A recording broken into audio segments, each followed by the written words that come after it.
Welcome to Slow Night, Ancient Tales.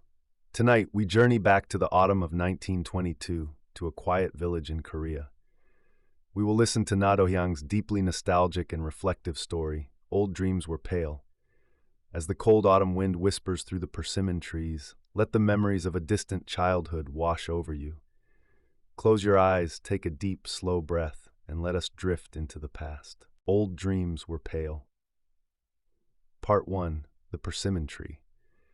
It was an autumn when I was 12 years old. After walking nearly 2 miles back from my school, I tossed my book bundle aside, shed my coat, and ran up the hill to stand beneath the old persimmon tree. The lonely, red persimmon leaves whirled and scattered across the ground, fluttering like fading lives. When the silent autumn wind brushed warmly against my chest, an inexplicable, quiet sorrow made my eyes well up with tears. In the neighboring yard, an old man was shaking the branches of his persimmon tree. A crowd of village boys and young girls stood below, watching with eager eyes and swallowing dryly. With every shake of the branch, their heads tilted upward in unison, watching the soft, heavy red persimmons drop helplessly to the earth. The damp scent of the soil began to stain the entire village, blending with the rising evening smoke. From the western woods came the mournful calls of jackdaws. Outside the fence by the well, the sound of water splashing over evening bean sprouts echoed rhythmically, accompanied by the hurried footsteps of a village woman in straw sandals carrying her water jar. This was my very first daily ritual upon returning from school, pacing aimlessly along the back hill. That day, too, I ate a half-ripe persimmon from the orchard and wandered without purpose through the cabbage and radish patches. As I walked across the damp furrows where earthworms had left their traces, the electric lights along the distant railway began to flicker and glow in the gathering twilight.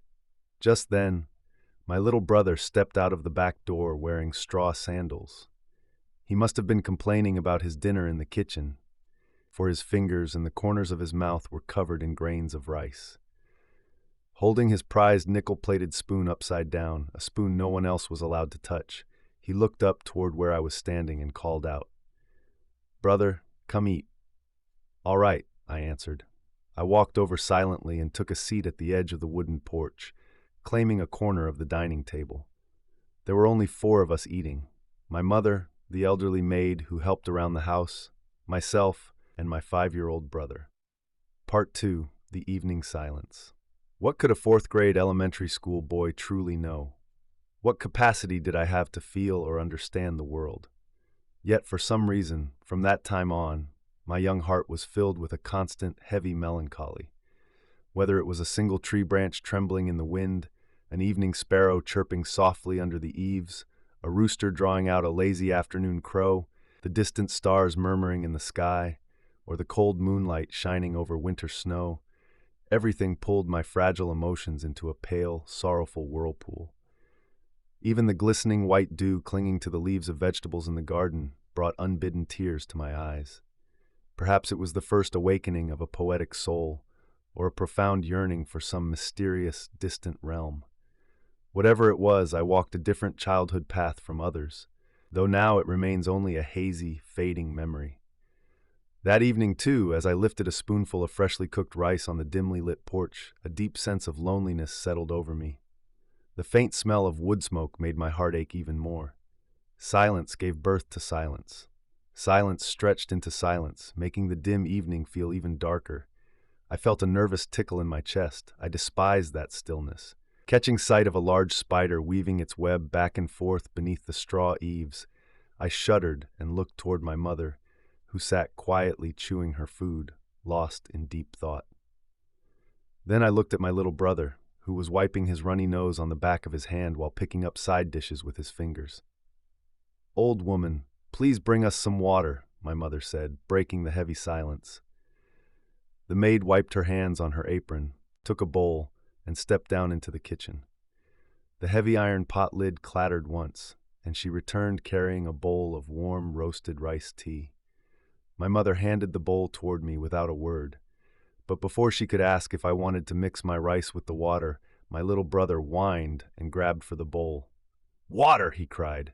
"You'll spill it. Let your brother drink first," my mother warned, but her words were useless. The bowl tipped, and the warm water splashed all over my brother's trousers. In an instant, all four of us pulled back. My mother sighed and called for a rag. She frowned, gently scolding him for being so impatient, while she took the cloth from the maid and wiped the front of his soiled clothes. My brother stood awkwardly with his arms spread wide, completely silent. Whether I felt sorry for him or simply found his foolish jumping around amusing, I couldn't finish my meal. I pushed myself away from the table. Part 3. Grandmother's Burden. A little later, after lighting the kerosene lamp and stepping back toward the table, a voice drifted in from the courtyard. "Oh, my aching legs, are you only just having dinner now?" It was my grandmother. In her hand she carried a wooden book bundle. On her feet she wore leather shoes, and a silver hairpin held her neat bun in place. She was short, with graying hair, and her black skirt trailed so low it almost touched the dirt. She must have walked a great distance that day. "Welcome home," my mother said, setting down her spoon and rising to greet her. My little brother jumped up and down on the wooden floorboards, calling out cheerfully, "Grandmother! Grandmother!" I kept my spoon in my mouth and simply smiled, glad to see her. Grandmother sat on the edge of the porch, while my mother went down to the kitchen to prepare another tray. A tired, heavy sigh escaped grandmother's lips. As if weighed down by a deep worry, she called toward the kitchen, "Don't bother. I don't want to eat." "Why not? Please, have just a little," my mother urged. "No, I ate already. I visited Brother Myungchol's house today for church visitation. They served me a bowl of noodle soup, and I am still full." My grandmother was a devout Bible woman for the village church. Our family lived apart from my grandfather due to old disagreements between him and my father. While my grandmother was a passionate and sincere Christian, my father was a man who cast cold, cynical criticisms upon modern religion. Grandmother was not formally educated. What little she knew came from traditional Confucian family customs, and she could only read a few characters of Korean script and Chinese. She knew nothing of modern philosophies or shifting global tides. Yet to my 12-year-old eyes, she was a holy woman, a true daughter of God. In those days, I attended a Christian school, and I believed deeply in everything I was taught. I truly believed that the red blood shed on the cross washed away our impurities, and I imagined God as a kind old grandfather with a long white beard, watching over us from above. When I looked up at the vast, silent sky, I dreamed of a heavenly paradise. But my 12-year-old soul belonged entirely to that unseen God. I was a fragile child in awe of a boundless, overwhelming universe. That night, grandmother sat with her face etched in exhaustion, yet a faint, peaceful satisfaction seemed to linger around her eyes. Still, as she looked at my mother, the maid, my brother, and me, a shadow of pity crossed her face, as if she saw us as lost souls in need of saving. She knitted her brows and began to share her burden with my mother. "We have a problem," grandmother said softly. "I need to bring an offering to the church, but we have no money. I cannot give nothing, and I cannot give too little, for people think our household does well enough. But whenever I mention this to your father, he only flies into a rage." She sighed, her voice lowering. "The weather is growing colder, and we must pay for the church heating fuel. Mrs. Kim already put her name down for 5-1. Her family struggles far more than ours. But when I asked your father, he shouted at me, asking why I must jump into a fire just because others do. He handed me a single one. Think about it, child. How could I offer just 1-1? My heart was so troubled, I went to Myungchol's house and borrowed 5-1 just now." She unfolded 5 crisp 1-1 notes from her hand. My mother listened quietly, her face clouded by the familiar weight of poverty. "How will you ever repay that?" my mother asked gently, the burden of debt instantly pressing upon her chest.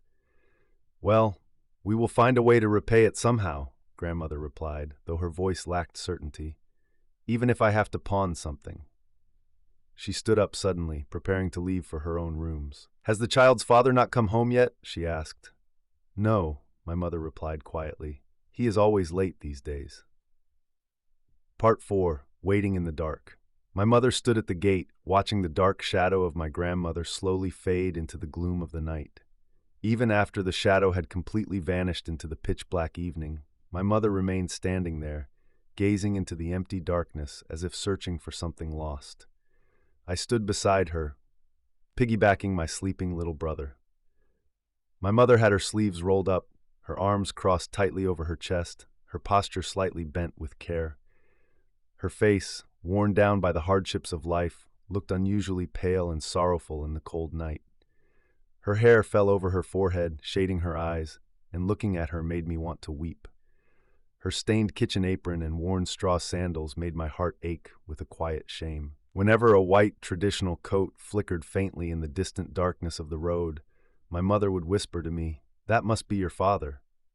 She looked at me as if seeking reassurance. But whenever the white coat passed by our gate and disappeared toward another house, my mother and I would share a faint, disappointed smile. We stood shivering at the gate for over an hour. On my back, my little brother rested his head against my neck, snoring softly. Every now and then, his limp body would start to slip, and I would hoist him back up with a firm grip. An hour passed, and still my father did not return. With a helpless, exhausted voice, my mother finally said, "Let us close the gate and go inside. The baby is sleeping soundly. Go lay him down." The sound of the heavy wooden gate latching shut felt profoundly lonely. The air inside our home was not moving. It hung stagnant, cold, and heavy. A gray silence and brown darkness seemed to dance a ghostly waltz in every corner of the courtyard. As I stepped up to the porch, the household furniture, the cupboard, the rice chest, loomed in the shadows like strange, silent beasts, making a chill run down my spine. Even the rustling of dry leaves at the tips of the trees made me want to sprint into the safety of the room. When my mother carried the flickering oil lamp behind me, my own dark shadow stretched and wavered across the wall, making my hair stand on end. Yet what melted away that eerie silence and fear was the gentle, guiding warmth of my mother. She stood behind me like a pillar of strength, her quiet love my absolute sanctuary. Her presence was the oil in the lamp, the steadying force that carried me through the dark. Once inside the warm room, I spread my bedding on the heated floor and lay down. I pretended to review my schoolwork to avoid a scolding from my teacher the next day, copying a few arithmetic problems onto a clean sheet of paper. Beside me, my little brother tossed and turned, kicking my waist and pushing his blanket away before breathing deeply in a heavy, peaceful sleep. My mother sat beneath the dim oil lamp, her eyes blinking slowly as she mended clothes with a needle and thread. At the foot of the bed, the old maid had already closed her eyes, exhausted from the day's labor. Within this small, warm room, 4 lives existed in entirely different worlds. I did not know what cinematic worries played across my mother's weary mind as she waited for her husband, nor what hardships the old maid dreamed of in her sleep. My little brother dreamed only of simple joys and fears. As for me, rubbing my warm feet beneath the quilt, all the melancholic dread of the evening melted away. Peace settled over me, inviting a heavy, sweet slumber. I closed my eyes and drifted into unconsciousness. Part 5. The Shattered Night. I woke sometime later to the vague sensation of needing to use the bathroom, my sleep broken by the sound of loud, slurred murmuring. Pulling back my blanket and sitting up, my eyes squinted against the glare of the lamp to see the blurred outline of my father. Glad to see him, I called out softly, "Father!" But my father only poked at the cold side dishes with his chopsticks. He stared at me with distant, cynical eyes, his tone laced with a sudden, bitter irritation. "Everything is a nuisance to me," he grumbled. "Go back to sleep." He turned his head, ignoring me completely as he put a piece of food into his mouth. My face burned with humiliation. Like a person who had committed a terrible crime, a strange shame prevented me from looking at him again. My sleepy fog evaporated instantly, my eyes wide and alert. Only then did I notice his flushed, red face and realize he was deeply drunk. Seeing my crushed expression, my mother shot my father a sharp, reproachful look. "The child was just happy to see you," she said softly. "How can you speak to him so coldly? Even to young children, you never have a kind word to say." Then, turning slightly toward me, speaking half to herself but clearly meaning for my father to hear, she added, "You poor children, pity anyone who trusts in a father like that." She cast her eyes down and pretended to wipe the floor with a cloth. I was frozen. I dared not lie back down, fearing it would be disrespectful while my father was eating, Yet sitting upright in the cold room made my body shiver with a quiet dread. I looked helplessly at my mother, my instinctual defender. Sensing my distress, she whispered, "Hurry and lie down to sleep. Your father is nearly finished eating." Relief washed over me like warmth. Avoiding my father's gaze, I pulled the quilt all the way up to my ears and closed my eyes tight, yet sleep had completely abandoned me. I lay there with my heart pounding, listening to the heavy tension in the room. Suddenly, my father threw his spoon down onto the table with a sharp clatter. "Bah! I shouldn't exist. I shouldn't be here at all," he muttered, over and over. Then, his voice rose in anger. "So, she doesn't care if her own son starves or dies, but she goes out and borrows money, debt, just to hand it over to that church." He pushed himself away from the table. My mother looked up. "Who knows?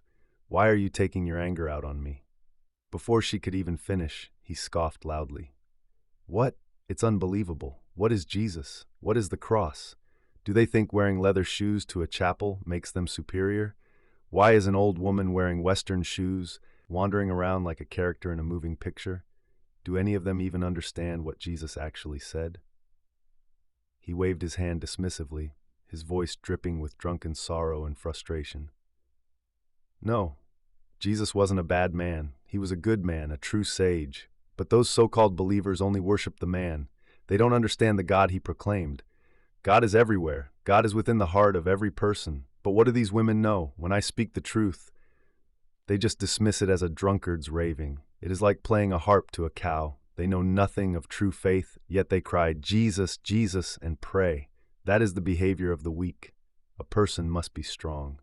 My mother listened, knit in silence before finally speaking up, her patience thin. "I am tired of listening to this. Why all this useless chatter? If you have something to say, go say it to your mother or father." She reached out to lift the dining table away. But my father's eyes flashed. "What, you're tired of listening?" he shouted. He reached out and grabbed her skirt. With a violent tug, the fabric tore with a loud, sharp rip. My mother handed the table to the maid and stared down at her torn clothes, her face flushing crimson. To a woman of our modest means, the destruction of clothing was a deep, painful blow. That sharp sound of tearing silk seemed to slice right through her nerves like a needle. "What are you doing?" she cried, her voice trembling with rising emotion. "Can you not speak without tearing your wife's clothes? What do you want from me? Speak. Why do you do this? Coming home late every night, drunk, tormenting the only person you can push around. It is enough to kill a person. If you have something to say it now." Her raised voice only fueled my father's drunken agitation. "Say it," he sneered. "So what if a husband tears a piece of cloth?" "What did I do wrong? What is my sin?" she wept. "I cannot live like this day after day." "Shut up," he roared. "What do women know? You don't even understand your husband's heart. Forget it all. I am a man abandoned by my own father, a man persecuted by the whole world." His voice broke into a bitter, ragged sigh. He sat in gloomy silence for a moment, then suddenly leaped to his feet. "No, I cannot just sit here. I'm going out there right now to give them a sermon. I need to act like a pastor tonight." He grabbed his hat, preparing to storm out into the night. My mother immediately softened her voice, her anger dissolving into desperate pleading. "Please, honey, stop this. What are you doing? Where could you possibly go in the middle of the night, and what would you do? Please, take off your coat and lie down." Ignoring her, my father shoved the room door wide open. The cold, crisp night air rushed into the warm room, making my skin prickle as the oil lamp flickered wildly. My mother caught hold of his arm. At the edge of the porch, the old maid paced back and forth helplessly, watching the familiar tragedy unfold with wide, anxious eyes. "Have you no shame before our neighbors?" my mother begged, her voice shaking. "Please let us go inside. Where are you going? What will people think if they see this?" My father didn't listen. With a violent sweep of his arm, he shook her off. My mother cried out softly as she lost her footing, falling backward from the threshold onto the floor of the room. She lay there motionless, silent against the linoleum. "Shame before neighbors?" my father shouted back into the room. "Acting against your own conscience is far more shameful than anything neighbors might see." With his face flushed with rage and alcohol, he didn't even look back at his wife lying on the floor. Perhaps he felt a fleeting pang of pity or guilt, but his stubborn pride drove him forward. He turned his back and stumbled out into the dark. The irregular, drunken rhythm of his footsteps faded away, ending with the heavy, final thud of the front gate slamming shut. Part 6. Mother's Tears. The old maid rushed into the room, gently helping my mother sit up. "Are you hurt, ma'am?" she asked, her face wrinkled with a mixture of pity for my mother and weariness from my father's behavior. Only then did I throw off my blanket and sit up to look at my mother. She had risen to a sitting position, but she did not utter a single word. Beside us, my little brother, oblivious to the world, rubbed his face in his sleep and curled his small fingers, slumbering peacefully. I could only watch my mother in quiet, breathless sorrow. For several minutes, the room was shrouded in a deep, absolute stillness. The air felt like the heavy, calm sea just after a violent storm has passed. In that silence, I looked closely at my mother's eyes, shaded beneath her disheveled hair. In the dim flicker of the lamp, tear after tear welled up and rolled silently down her cheeks, catching the golden light like falling drops of glass. Seeing her tears, the warm blood in my veins seemed to turn ice cold, as if pierced by 1,000 tiny needles. An overwhelming sorrow transferred from her heart to mine, stinging my chest with a profound ache. Unable to bear looking at her weeping face any longer, I pulled my quilt over my head and sobbed silently into the darkness alongside her. The only sound in the room was the faint clicking of the maid adjusting the lamp wick with iron chopsticks. Above my covered head, the trembling sound of my mother's uneven breathing and softly sniffling nose whispered a song of grief and pity to my young ears. After crying quietly for a long time, my mother blew her nose, wiped her face, and gently pulled the blankets back over my brother and me. As her soft, gentle hand tucked the edges of the quilt around my shoulders and patted my feet, her deep, unconditional love wrapped around my chilled heart like a warm silk garment. Part 7. The Journey to Grandparents' House. The next morning, without eating breakfast, my mother took my little brother by the hand and left the house with me, heading toward my maternal grandparents' home about 2 miles away. She left the household chores to the old maid, knowing she would take care of my father's breakfast whenever he finally woke from his heavy sleep. As we walked along the dirt road, I felt a simple, buoyant joy. Completely unaware of the heavy grief in my mother's heart or her reasons for the journey, I was simply excited to visit my doting grandmother. I walked happily at the very front of our small procession. My mother was walking toward the only sanctuary she knew. She was going to pour out her sorrows and lament her difficult fate to her own parents. It wasn't that she didn't love or trust my father, the man she had committed her life to. But the weight in her chest was so heavy she needed a place where she could fall to her knees and weep openly without shame. To her, her parents were her ultimate comfort, her tangible divinity. Lacking a religious faith that could project a paradise into the distant heavens, she could not find solace in an unseen afterlife. Instead, she ran toward the sanctuary of parental love, believing with all her heart that her mother and father would listen to her tearful prayers and comfort her weary soul. As she walked, her face still carried the pale, lingering traces of last night's sorrow, set with a firm resolve to lay out all her griefs when she arrived. As we passed village shops, crossed wooden bridges over small streams, and stepped around stones in the road, that single thought must have consumed her mind. Yet, my mother's heart was profound and deeply considerate. She did not possess the simple, self-centered mind of a child. As she looked down at my brother and me, she thought of our father. And as she remembered the unconditional love of her own parents, a deep empathy awoke within her. She realized that just as she loved her husband despite his flaws, she also loved her parents deeply. Perhaps when she first crossed our threshold that morning, she had been determined to expose my father's dishonorable behavior. But now, having covered more than half the distance to her parents' home, a gentle shame began to soften her anger. She realized that speaking ill of her husband would only bring dishonor to herself as his wife.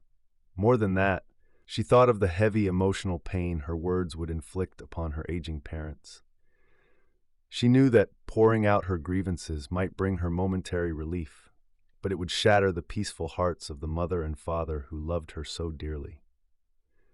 My little brother waddled along behind us, babbling happily to himself about some imaginary G. As we finally approached the familiar gate of my grandparents' house, my mother stopped and looked down at me.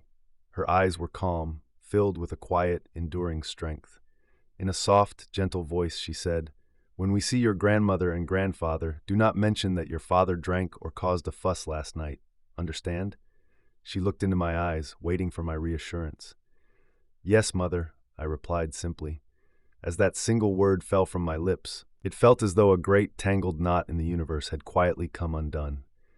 The heavy cloud of misfortune and anxiety that had hung over me since the previous evening vanished into the autumn air. A profound, lasting peace settled over my heart once more. And so the pale dreams of that autumn day fade away into the quiet river of time. As the autumn leaves settle onto the damp earth and the night grows still and silent, let all your worries dissolve into the dark.